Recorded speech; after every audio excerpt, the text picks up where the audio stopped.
chambers. The first is to the left side of the stage, up the stairs, and down the back side of the town hall. The second is out the back door of the chambers to the stairway out to the front of the town hall. Men's facilities are through the back of the chambers, past the stairway around the corner on the right, and ladies' facilities through the back of the chamber, up the stairs, and on the left. Please do not use the elevator in times of emergency. Okay, so the members that we have here tonight, we have Brian Thalman, John Hunt, Frank Smith, Ed Savito, and myself, Richard Levin.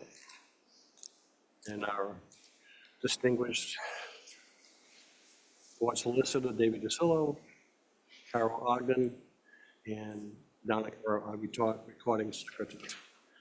All right, members, have you guys had a chance to read last month's meeting minutes? Mm-hmm. If so, can I get a motion? I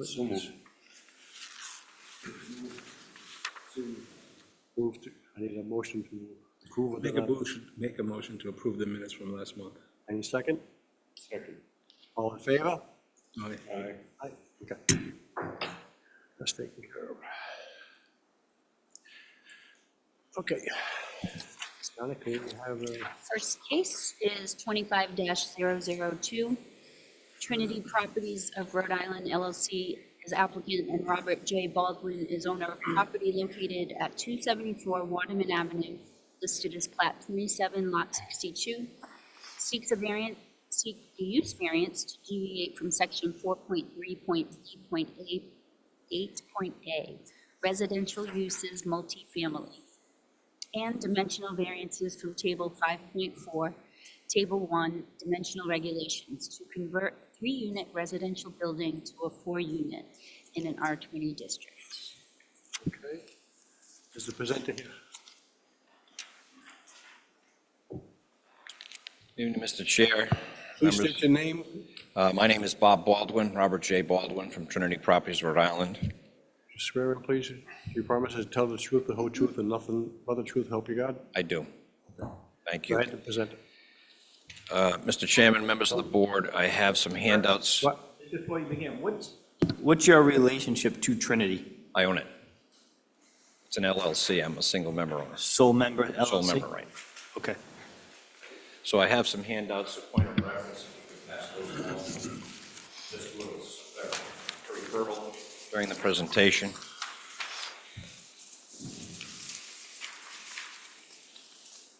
So what you should do is have these marked as like Yep. exhibit, I don't know, A through You can mark it as Exhibit A.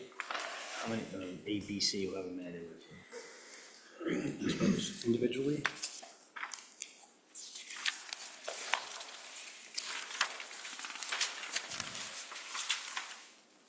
So as a point of reference, the subject property is on the front page. Hold on 1 second. So you want to do it all, let's do A, B, C. So A will be the picture of the house, Yeah. B will be the memo. Memorandum. And C will be a letter of completion. I'm sorry, will be what? Letter of completion.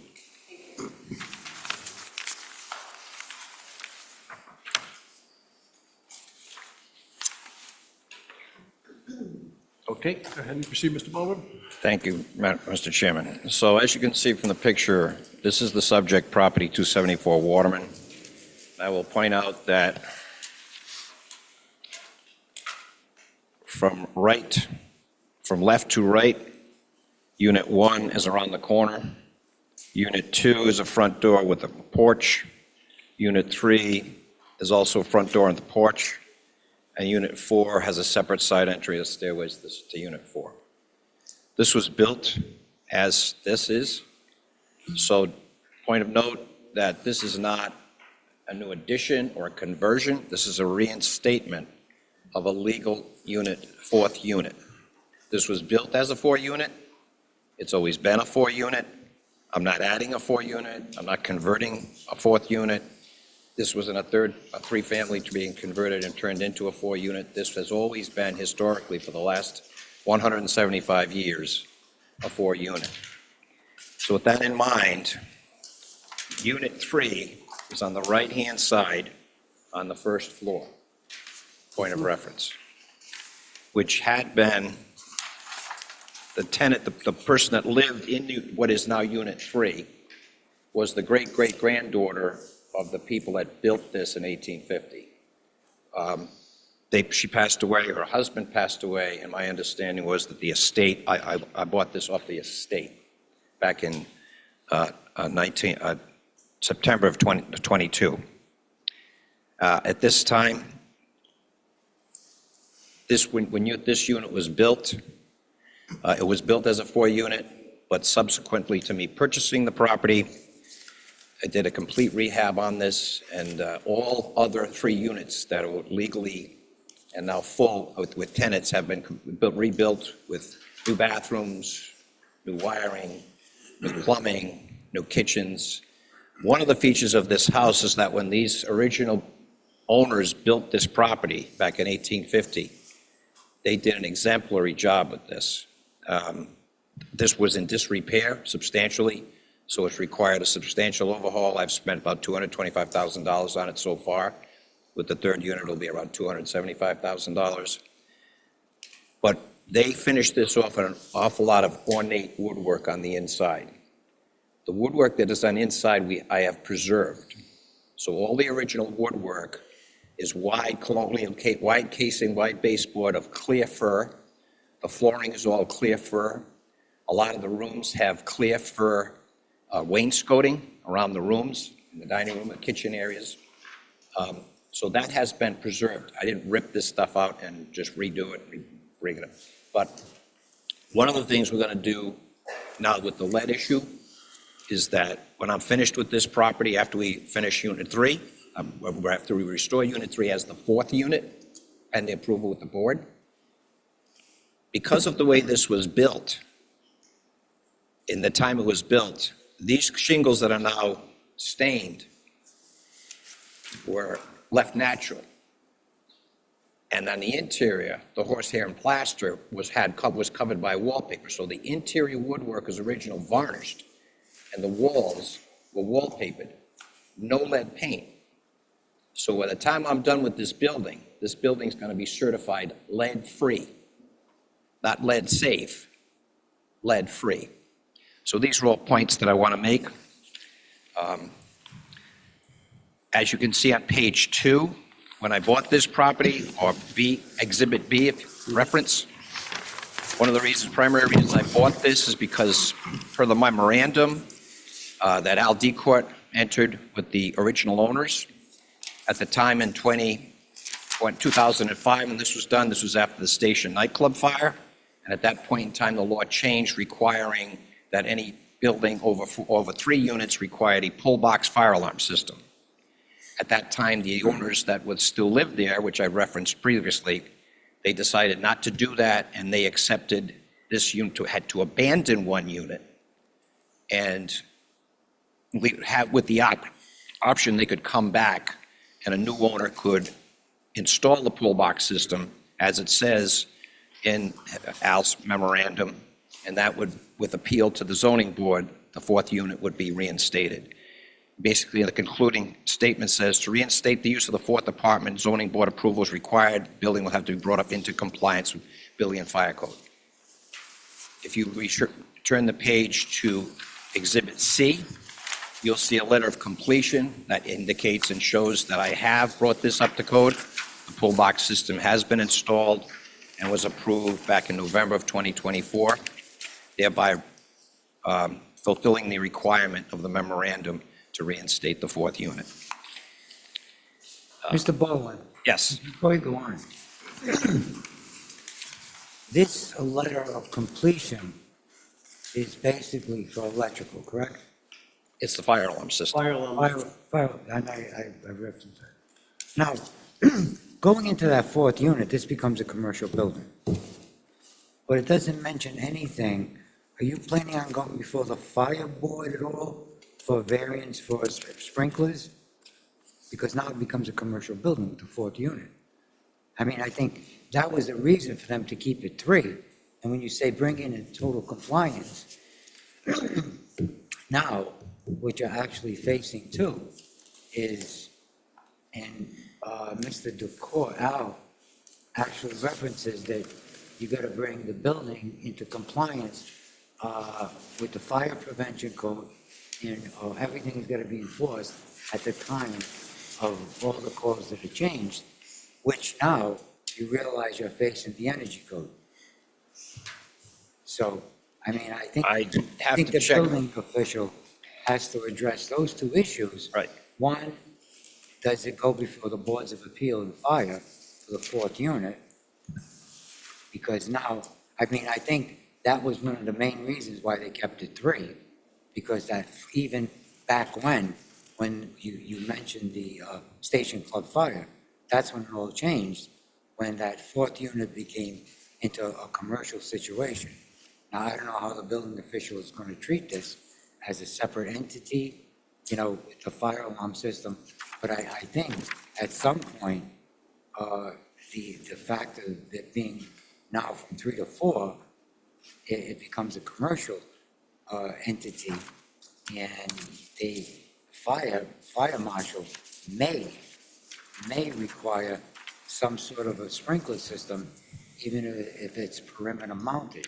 But that's up to fire review and the building official. All I'm saying is, I want you to be aware that that fourth unit kicks it into a commercial building. I understand. So that's one thing.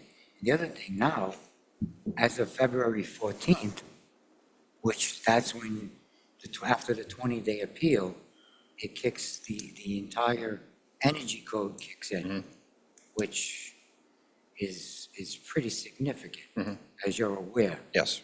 And I think that's going to be addressed also.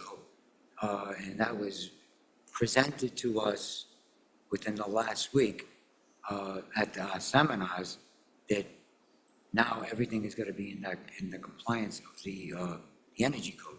Right. So those three issues, fire alarm is definite, but I think at some point the fire marshal is going to review it as a commercial building, and he may want you to go before the fire board if you don't intend on putting sprinklers in here. Right, well, I'll address get- that with the fire marshal. To get, and even the building official, to get a variance on that. So just want you to be aware of those little items.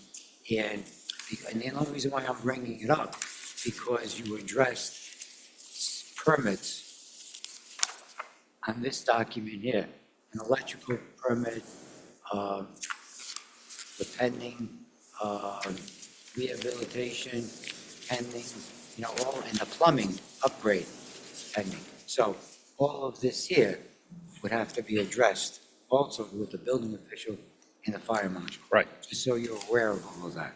But definitely, the energy code is So, in place. so as a commercial building, it also brings in compliance with parking. Correct. So non-residential, Two. but more importantly is you can't have a stone dust or reclaimed asphalt surface. It now has to be paved. More importantly is you can't have parking in a front yard, and because this lot is a corner lot, you have two front yards. Front yards, exactly. The other aspect of that is you cannot have the spots accessible to the street. You have to have a single point of ingress and egress to the parking. So there's a host of parking issues. Exactly. More importantly is because it's now a non-residential project, it needs a site plan review process. Exactly, well, yeah, that's true, with landscaping, so. But I'm sure Mr. Baldwin is aware of all of this. I just wanted to bring it to his attention, at this stage of the game, rather than after he's facing all kind of other problems. So to that point, I also am of the opinion that dimensional regulation, section 5.5.1, should be added in an abundance of caution, because that deals specifically with multifamily buildings, and the minimum lot area in any district for a multifamily structure containing 3 units shall be 60,000 square feet. We have 4, So it'll be 80,000, right? yeah. But they've only requested the relief from 5.4. 5.5 deals specifically with multifamily.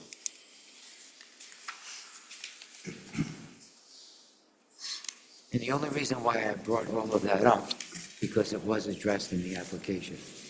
So, I mean, since it was brought before us, I mean, we don't have any site plan to base anything off of. exactly.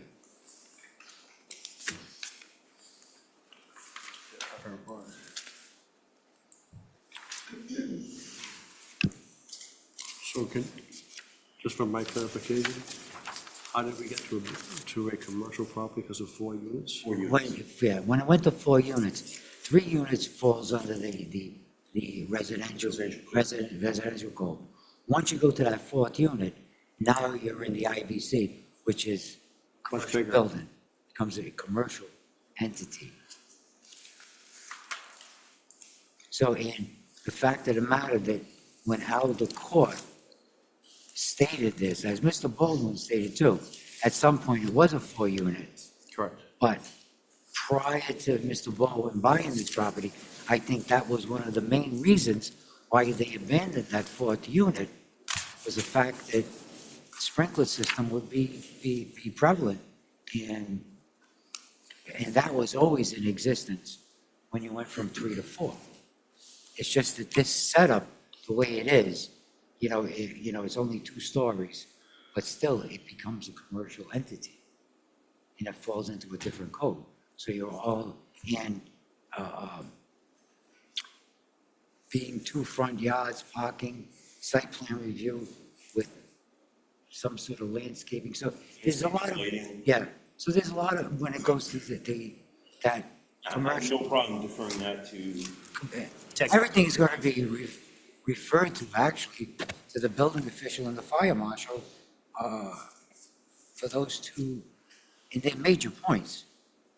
Well- Parking is becoming a major point. What Mr. Talman's saying, though, is he'd want to see that stuff before you just send it to. no, I You know what I'm don't, saying? I don't necessarily have an issue. I guess it begs the question, should the application be amended to grant parking? Well, we don't have a site Because you plan that don't know where the demonstrates. parking is right now. We know where the existing parking is. That doesn't accommodate 8 units, but more importantly, it's in a front yard. And because it now becomes commercial, it triggers other parking requirements. I mean, Which triggers stormwater management? Exactly, yeah. that's the whole Everything. site plan, yeah. Everything comes into play. We're back into, once it, going from a legal non-conforming to a further legal non-conforming with yard regulations, setbacks and all of that. And plus, Yeah, well, it's dimensional, I'm not concerned about overall on the dimensional non-conforming. no, We I'm just want not to make either. sure that, from the board standpoint, you Yeah. analyze What I'm, if this is going to become a commercial. These things we have to analyze, Chris? And we have the zoning deputy. Come forward, Chris. This is not a new project, it's legally established already. Everything that's there is existing and hasn't changed. So if he was doing this now as a completely new project, all of this would apply. But all the building official and zoning official is going to do is CO the one reinstated unit. That's it. once that unit went away, that benefit ceases. Exactly. I mean, now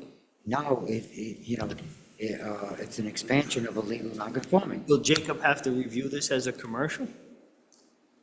You know? No. Okay. Again, because he already, I mean, in his memo, CO for the 1 unit. And I appreciate that, and I understand that. I know what he's doing. He's isolating that unit. He's isolating that unit. But the fact of the matter, it's still an expansion of a legal non-conforming, which you have to look at the entire entity.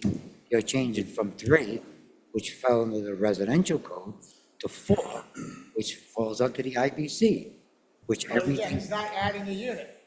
Oh, He's yes. reinstating a unit Oh, that he's that he's exists. reinstating it, but I understand that. Right. Back when, if it was kept as a 4 unit, and it was, it established a 4 unit many, many years ago, that's fine. But once it discontinued, And I'm telling you why it discontinued. It discontinued for that main reason that it would have still fall under the building code, not the residential code. And he stated that during the Station Club fire, right at that point, right after that, everything changed. The commercial buildings, especially residential, would have to address all these issues. So, I mean, and I wholeheartedly, I understand what you're saying. The footprint of the building didn't move. The intensity of the building did, from 3 to 4. That's all I'm saying. But Which would- I'm not adding a fourth No, no. unit. This was built up as a Yeah, four yeah, unit wholeheartedly, 175 well, years ago. I understand that. It was abandoned. The memo from August 23rd, 2005 has requested to abandon one apartment. That ceases that. Exactly, that's what I'm saying. Because it fell under the residential code. You know, the analogy is, you have from a planning perspective, you have two lots that got merged. Now things change, you want to unmerge it. Well, you created the hardship. So is The the, memo specifically gave the criteria for reinstating it. It says building and fire criteria prevention has been codes met. But at that Well time, reinforced. not being enforced at the time of reinstatement, at the Right, they're time, being which is today. enforced. And it says specifically building, because building, SBC 2 is residential families and units 3 or less. SBC 1 is for anything commercial and above The 4 residential. IBC, gets thrown We're in into the above. IBC.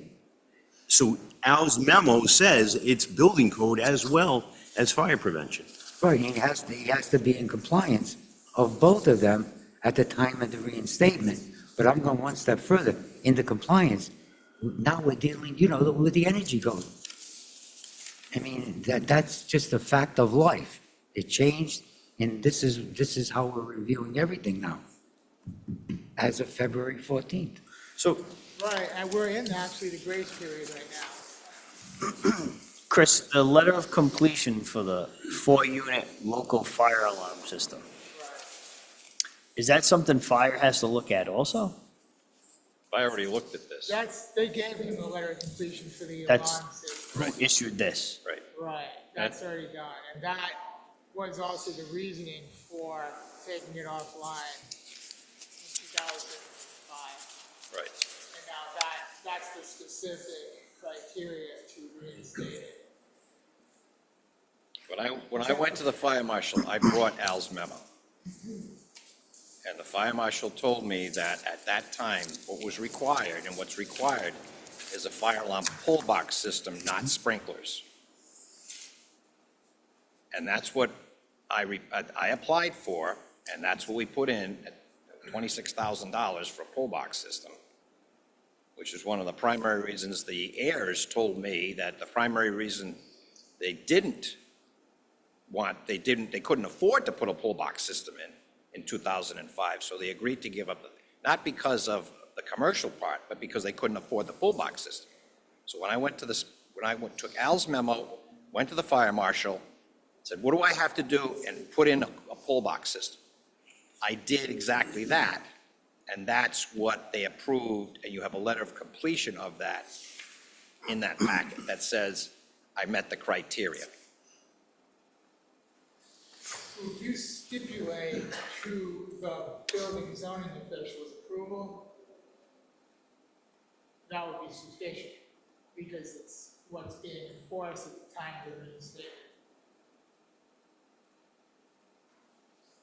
So as long as the building zoning official approves, then The it's what's being the enforced at the unit. time of the reinstatement.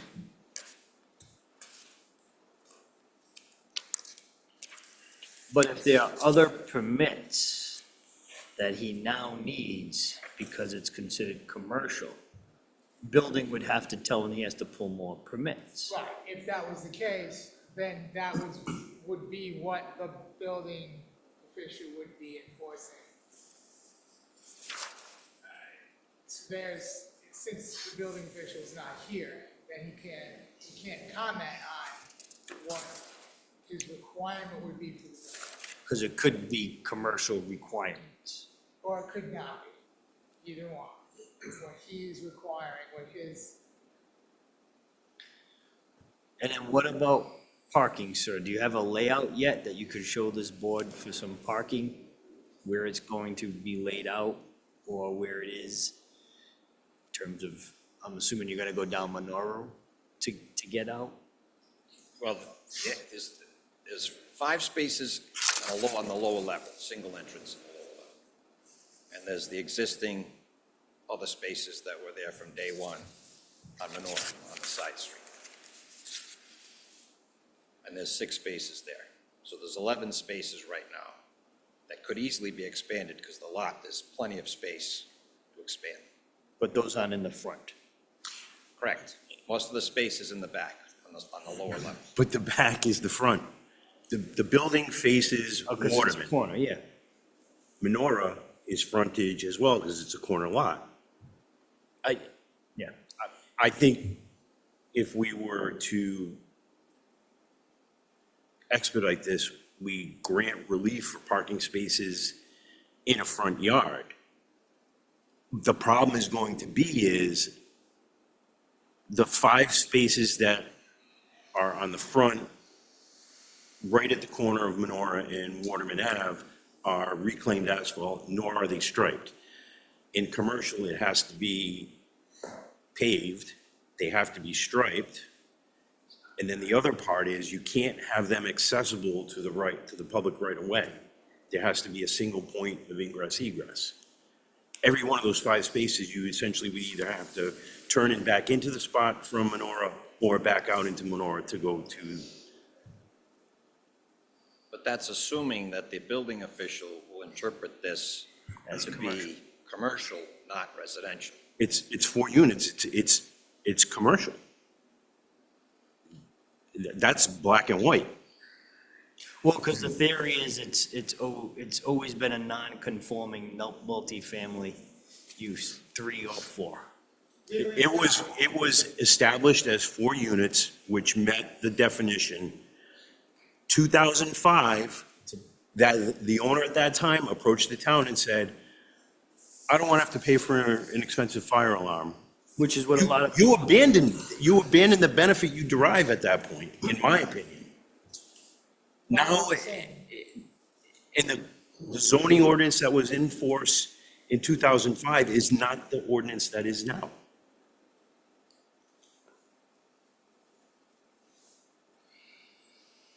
I mean, and how the court actually states to be in compliance with the codes of today. At the point it's applied for. You know what I'm saying? So the intensification, in my opinion, the intensification, one, parking, the egress definitely, because that's a safety hazard. You know, 1.N, 1.0. But again, it's got to be on bituminous substance, which is asphalt or concrete, which no one does concrete. I'm saying it has to be asphalt, it has to be striped, it has, it has to be legitimate, at least 8 spaces, 2 parking spaces per dwelling unit. Just for the record, I did a survey of the buildings that are in this neighborhood. Menorah, School Street, Waterman, and Gladstone. There's 21 multifamily buildings on those streets, most of which are 3, 4, or 6 unit buildings. Or all been grandfathered, none of which are 175 years old, like this property. And not one of those buildings meet the criteria that you're talking about right now. With so many spaces of off-street parking, whether they're on the front, corner lots, or whatever, not one of those 21 buildings meet one single requirement that you're talking about. Site plan, landscaping, parking, paved parking, Stripe parking, not one of them. And of the ones I saw and counted, most of them have street parking. So with all due respect, I personally think we're splitting hairs here. Because if the standard's got to apply here, that's an extraordinary hardship for me that the other 21 buildings are not having applied to them. Well, we just don't know the circumstances of those buildings.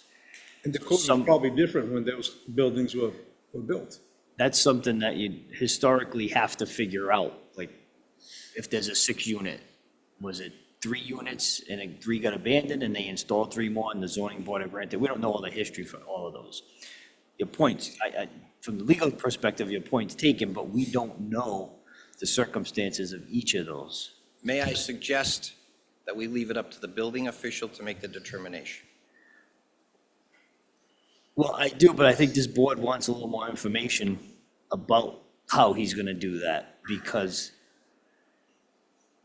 to make sure he's not gonna treat it commercial, so that they don't require where your parking is, and they're the ones who have to give you the zoning relief for parking. So they're gonna they may have to see that and see where your parking's gonna be. How could the building official read this any differently than we are? Where it says it has to be brought into compliance with building and fire prevention codes that are being enforced at the time of reinstatement. So those are today, right? Well, You can't say, well, we'll go back 10 years and we'll give you a pass. so I don't know the building code that well to be able to state, but I do think that could be some sort of exemptions or exclusions or something in there that the building code can allow for some sort of reconsideration or consideration of what we have here, which was a pre-existing, non-conforming 4-family, went to 3 and is being requested to return to 4. So there could be something in the code. I think we should know That that allows before for we that. vote on it too. Yeah, but David, here's the thing. And wholeheartedly, I understand what you're saying, and I understand what Mr. Baldwin's saying.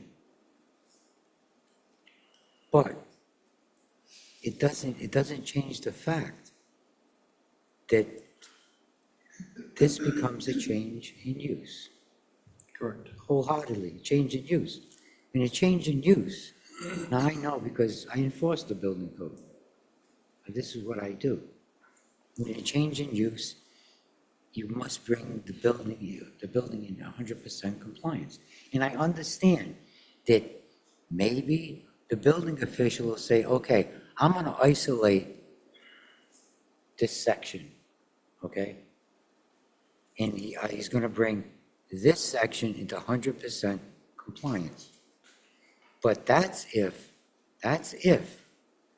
either the building board of review, I don't know if we have one or we don't, in Smithfield, I don't think we have a building board of review, which kicks them into the fire board to give them the relief from certain sections of the code that the building official would enforce. But as far as the parking goes, that's clearly it's a change in use from 3 to 4. And wholeheartedly, we all understand that the building has been there. That 4th unit was there, and it was abandoned. Once it's abandoned, and as Brian said, and what I say too, 3 units it falls under the residential code.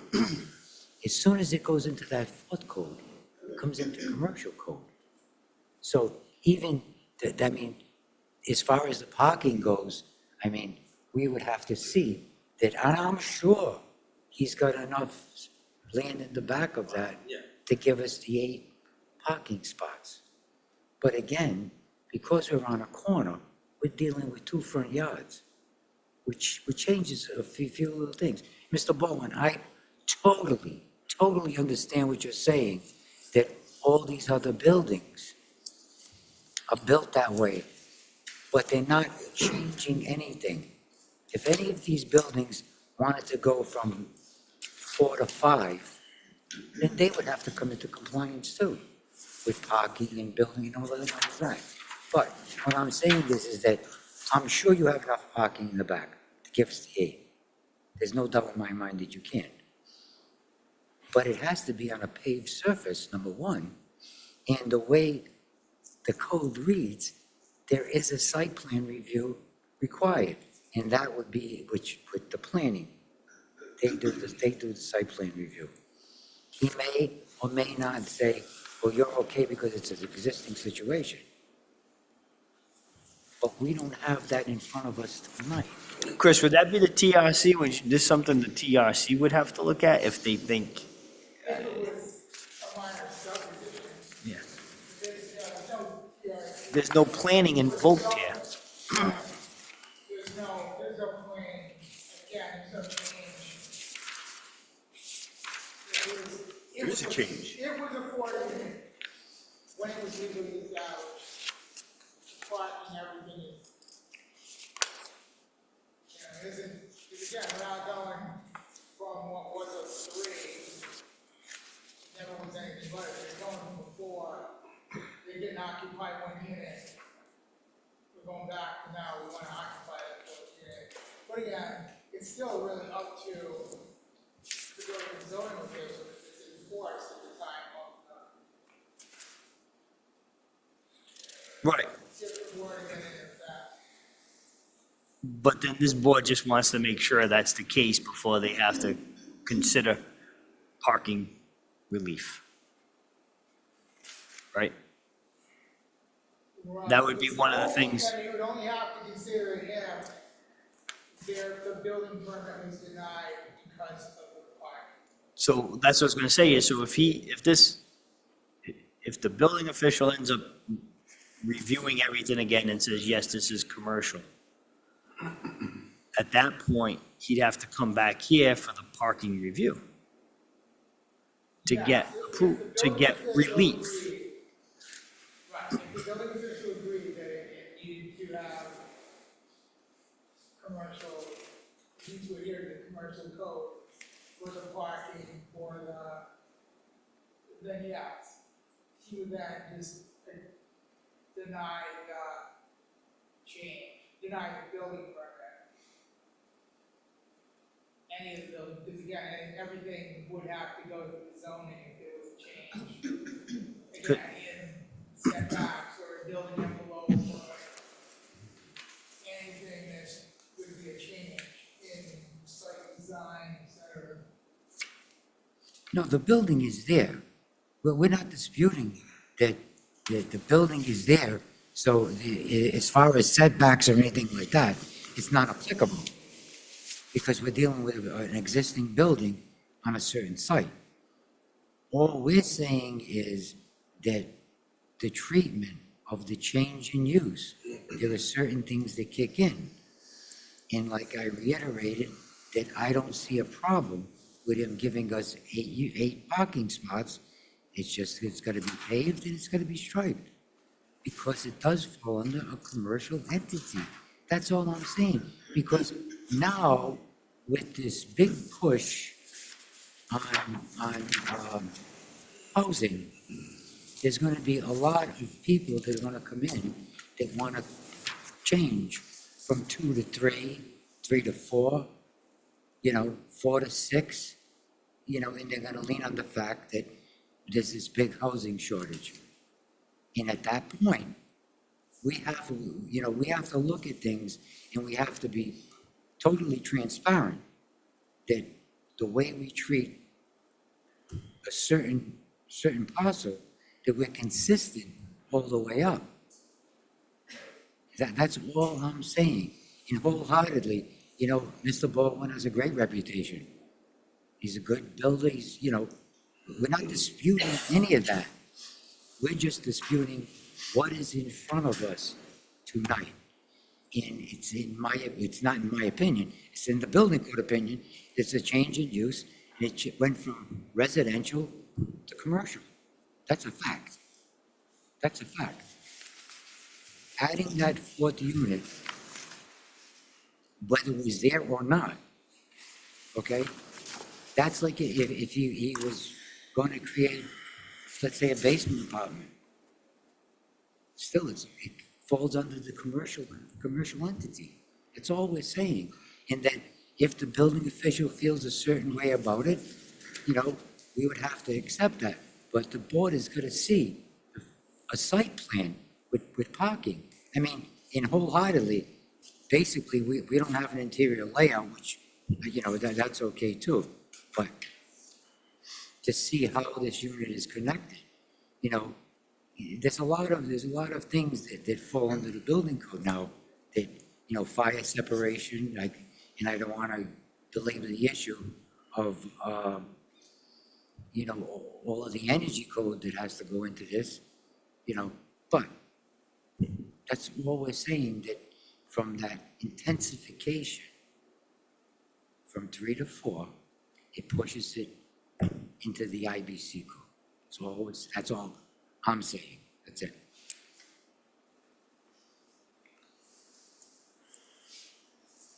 I still request that you allow the building official to make the determination. Well, that'll be up to the board if they want to consider continuing it for a month to get a little bit more input from the building official. I would think that we should get something from the building official, because it says brought into compliance with building and fire prevention codes today. Like I said, it's now a commercial. I would rather the building inspector weigh in, and we're making a vote based on what he's telling us, as opposed to, because this probably should go back to planning, right? If it's a commercial building? Well, it won't go to planning because there's really no subdivision. It's not going to be considered a major development. So it'll just be something that internally will be looked at by building, and or I I have can no reach out problem. to fire. It's going to trigger soil erosion. I'm sorry? It's going to trigger soil erosion. I don't, he's not really, that depends on what, if All it parking areas turns. new or existing to be expanded, renovated, and/or rehabilitated, a soil erosion and sediment control application shall be submitted to the town engineer for determination of applicability. If it applies, or if he's able to keep what he has here. For all parking areas, new or existing, to be expanded, renovated, and/or rehabilitated. But if he's not doing any of that, is what I'm saying. Right now, he does not have any area, whether it be the area that is directly accessible to Menorah Street or the area that's below the stone wall that's not paved, that's just dirt. None of those meet the definition of what is required by the parking. So those have to be rehabilitated or relief given.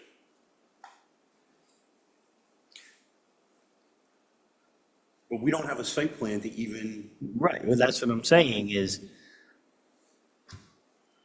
we need to know what the parking layout or what's gonna happen with parking to be analyzed before, which is why I said, why don't we get the input from the building to make sure we understand the path that they have to go down from a permitting standpoint, so that you can analyze then what specific sections or things he would have to do. Have you at any point spoken to an attorney or an engineer regarding just this layout or the rehab? I talked to an attorney about this, and I thought this would be a slam dunk. And if I go back to the same attorney, I have to say, I understand your concerns with the verbiage, period and comma. I get that. I've been in this business, period and comma, that exists in the zoning code that you're looking at right now. I get that. I've been in this business for 40 years, 45. I'm a third-generation home builder. My grandfather didn't have building codes, and everything he built from 1917 to 1932 is still there, and they're 4 families. No building codes. There has to be some point to inject logic into this, where something that's 175 years old, that was in a deteriorated condition, is completely rebuilt and brought up to speed, where logic dictates somewhere along the line and exemptions can be made that are not cost prohibitive, Rents in Rhode Island are approaching San Francisco. People can't afford the rents. With all due respect, this is why. The costs involved to do these things result in landlords not doing them because they're cost prohibitive, which only makes the housing situation worse. Or if they do them, they have to charge a level of rent that is prohibitive to the tenants. So somewhere along the line, in this particular case, where this is an existing structure, there has to be a way to put logic into the scenario that's not totally cost prohibitive and still allows to put another unit online. That's been there as a fourth unit for 175 years. The use was given up, but it hasn't changed the. Yes, Mr. Baldwin, and I've been doing this 50 years, okay? And I understand what you're saying, but the existing situation does not meet the fire separation nor the fire code, and now the energy code. Is it cost prohibitive? I would say probably, but that's the fire and safety. So when you're doing fire separation, as you well know, I mean, then you put a fire alarm system in. So is the energy code kicking in because it kicking in. becomes commercial It No, the kicks in. energy code was changed. for all units? Correct. Right. But is it different once you move into the commercial realm? Do you have It's any? not so much, no, it's the same. same? Same situation. You got to comply with the separation and all the energy. Certain types of insulation that got to go in, maybe it'd be spray. That's if you're doing a remodel or But that's, rehab. that's not before us. I know, but but I'm just before- trying to yeah. make sure I understand. And I'm sure Mr. Baldwin knows that. Right. If he spent the money on a fire alarm system, there was a reason for that. There's a reason for that. And wholeheartedly, I understand. But let's get off the fact of the building and fire code, because that's going to be taken care of by our building official. But we are saying that because of the intensification, and I don't want to belabor this issue, and I'm the most logical person you could have, I deal with it every day. I have to write zoning certificates constantly. But what I'm saying is that when it crosses that line, and what we're asking for is just a parking plan showing us the 8 units, which you can give us, and I know it's an existing situation. And unfortunately, it has to be on bituminous substance. And the drainage does kick in. That's the long and short of it. So, Zoning wise, it was a multifamily when it hit 3 units. Yes. And all those requirements applied. But since it was built in 1850, prior to the zoning code, it hasn't ever not been a multifamily. So 3 or 4, the rules were the same, the legally established is also the same. And it's not legal non-conforming, because again, legally established specifically says you don't have the rights to non-conformance, because it isn't non-conforming, it's legally established, it's legal because it was built before the zoning code was adopted. But it was also abandoned. It was abandoned. But it was only abandoned from 4 to 3, and at 3, it was still multifamily, and Still, all but those that- things still apply. The 3 fell under the residential code. No, just for zoning we're talking about. Oh, The it's zoning, things that would okay. make go to 5.5, the multifamily, it was always a multifamily. It was at least 3. 3 is when multifamily kicks in. So the change from 4 to 3 back to 4 doesn't make a difference, because it was always multifamily. As long as you go over 2, You got single family, the duplex, and as soon as you hit 3, it's multifamily in the zoning code. And there was no code in effect at all, so it was just legally established multifamily when it was constructed. So it doesn't, the categorization, the change of use for zoning doesn't change. There is no change of use per se. The issue here is that it's now a multifamily in a single-family zone. So there's why he's requesting the change of use. So it's really not even, it's not really a use variance.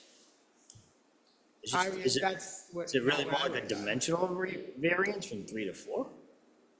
Well, because it's zoned single-family, he went and said, I'm gonna, Zone, single family now, yes, okay. right. Yeah, The- R20 is But hard. It's in not effect, 20, so you have to, it is a never- non-conforming, It's actually a conforming use because it was built prior to. prior to any zoning, so it actually is a conforming multifamily use. Right, it's a legally established. The reason the use variance kicks in is because right now, under zoning, it's a single-family zone. Yes. Well, R20, Yes. single-family, Right, technically you have right, to. so the change that he wants is from single to multi. But the percentage of, like, the multi was already a legally established use. So maybe the way to go is to say the change of use is unnecessary. We just want a dimensional, because if you go with a single family chart, dimensional chart, it needs 20,000 per. I'm sorry, it's what? Needs 20,000 per unit. So we're not questioning the use, we're questioning the codes, right? It says the codes that are enforced today. And the only reason That's why the- we're questioning it is because it's before us. Right. I would have never brought this up, but it's right here. This was presented to us, so we got to give some sort of answer to it. Well, that was presented because in the application, it talked about there were pending permits waiting to be accomplished, which he has to satisfy as part of the overall approval. So I had asked, let's find out what's out there so the board knows what he's doing, because I don't want an applicant coming here saying, yeah, I've got these things going on, what's happening, and you as a board don't know what exactly is going on. I think we need feedback from the building official, right? Because if we approve this, because he made a mistake, then we're all part of it. But if he did make a mistake, then he has an opportunity to correct it now. I'd prefer to go back to TRC. I'm not, well, we can find out, I'm not sure it'll actually go to TRC if it's just for zoning only. It isn't, but But because it's commercial, now it kicks in the whole the Well, that's site what plan the- review process. we'll find out if it's going to be For a special use, First what? for a special use permit. special You'd use have to have a permit. TRC. For a special use permit for commercial, you'd have to have a TRC, you'd have to have town engineer review ahead of time, et cetera. So let's get the feedback, because I don't see any difference between this unit, or if I was gonna build a 4-unit apartment tomorrow, I would have to meet the same codes it would look like that this building should have to meet, because it's talking about at the time of reinstatement. That's absolutely the key question, right there. Are we treating it as 4 units being constructed, or is it 1 unit being reinstated? Say that again? Or is 1 unit being reinstated? I'm sorry, you said, I'm sorry, Mr. Jimmy. So it's Are we treating it as 4 units being it's newly constructed, essentially treating it like like 4 right now. Somebody building a 4-unit right Right. now, And, right, that's the key question. or And- reinstating right, the or reinstating legal in a conforming. single unit, right. 4 to 3 backwards. So that really is that is the issue. Yeah.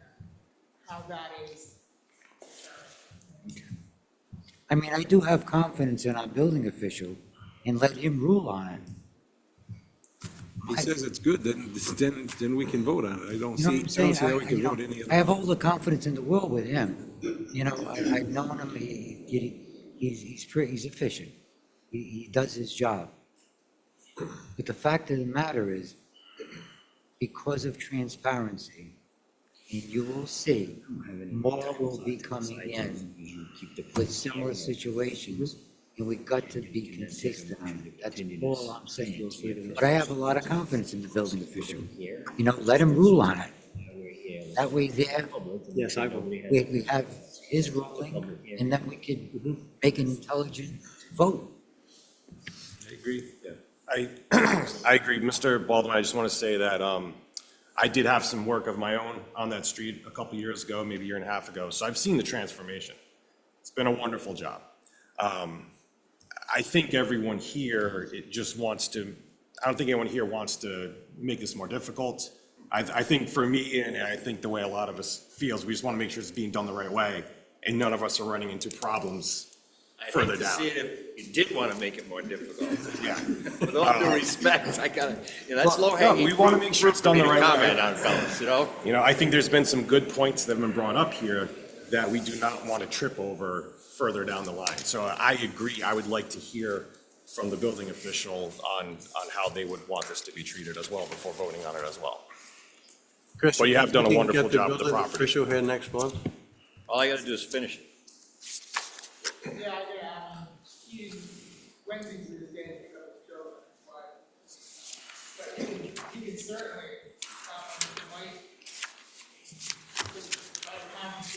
Well, what I'll also do is I'll meet with the building official and Chris prior to the next meeting. And if he can't, we need to get it in writing? anyone can ask him questions, too, so any Right. board members, get questions, so the government official. I think what is abundantly important is for somebody to read 3.8.9, which deals with abandonment. It did. If a non-conforming use is abandoned, it may not be reestablished. Abandonment of a non-conforming use shall consist of some overt act, failure act, which could lead one to believe that the ownership of a non-conforming use neither claims nor retains any interest in continuing a non-conforming use unless the owner can demonstrate an intent to not abandon the use. An involuntary interpretation of non-conforming use such by any fire. You gotta slow down. An involuntary, I'm sorry, the owner can demonstrate intent to not abandon the use involuntarily? An involuntary interpretation, an involuntary interruption of non-conforming use such by fire and natural catastrophe does not establish the intent to abandon the non-conforming use. However, if any non-conforming use is halted for a period of 1 year or more, the owner of the non-conforming use will be presumed to have abandoned the non-conforming use unless the presumption is rebutted by presentation of sufficient evidence intent to not abandon the use. so the issue there is going to be, this is not a legal non-conforming use. This was a legal use from 1850, 4-unit. It's never become a non-conforming use. It's always been a legal conforming. It was For built, 4 units, which were abandoned in 2005. but it's still not non-conforming. Non-conforming for now 3. No, it's not non-conforming. It's a legal use. It was a legal So the multifamily use. addition of the 4th unit becomes non-conforming. No, It was abandoned, it was 4, legally established 4. They abandoned one of those units in 2005. Now the addition of the unit becomes non-conforming, which then kicks in the use variance. But you're saying that it wasn't abandoned, it wasn't non-conforming, so you Correct. can't use the You can't abandonment use because the it's not, abandonment it was definition. conforming. It doesn't fall within non-conforming. Even though they changed from a 4 to a 3, it still doesn't mean that it's But the non-conforming. benefit they had of a non-conforming use terminates. But it wasn't a non-conforming, it was a conforming. So now you're taking a conforming use and making it non-conforming. So the use variance kicks in. Right, but that still doesn't mean it's a non-conforming. If it's legally You need the established. use variance to address that non-conforming section. He needs the use variance simply to get relief from the zone he's in is only single or duplexes, not multi. Right. But that's not section 3. That's not Article 3. That would be Article 5, I believe, 4 or 5. You're in a section, you're in the section. I see where you're going. So it's best that we just make sure we're all on the same page with respect to what building is going to be looking for, so that then this board can finalize a decision regarding approval of parking and how that should go. I'll say, generally speaking, I sit and hear some from different boards and the council at different points. And if there's water somewhere and water starts draining and somebody sees pavement or doesn't see it, it's always good to just be covered. So let's just make sure which way to go, because if you can keep the parking as is, because nobody complains about it, that might be helpful too. All right.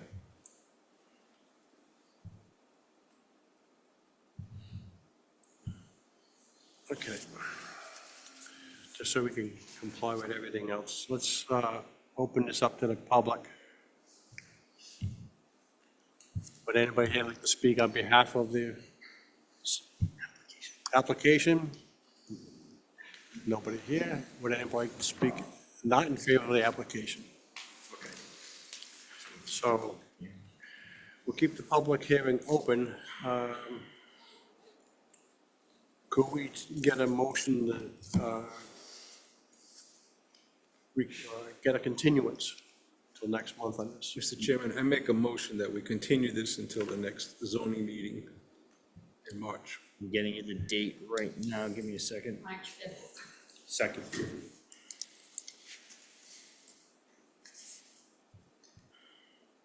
Okay. All in favor? Aye. Aye.